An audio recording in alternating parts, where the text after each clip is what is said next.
ભુજમાં જુગારનો ગણનાપાત્ર કેસ ઝડપાયો, 13 આરોપી ઝડપાયા।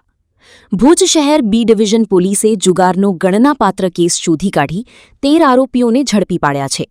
પોલીસે સ્થળ પરથી રોકડ રૂપિયા 21,300, 8 મોબાઈલ ફોન, 9 મોટરસાયકલ સહિતનો મુદ્દામાલ કબજે કર્યો છે। પોલીસે ભુજના જુદા જુદા વિસ્તારોમાંથી 13 શખ્સોને ઝડપી તેમના વિરુદ્ધ કાયદેસરની કાર્યવાહી હાથ ધરી છે।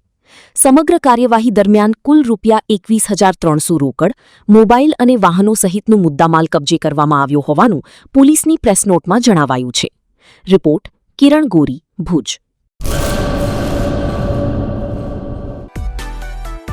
માં motor driving, safe and sure driving. Driving એ શોખ સાથે આપની મોટી જવાબદારી પણ છે। અમારા ઇન્સ્ટ્રક્ટર દ્વારા સચોટ અને સરળ માર્ગદર્શન। આપની રોજની તાલીમની માહિતી મેળવીને શું અધુરાશ છે એના ઉપર પૂરું ફોકસ કરાય છે।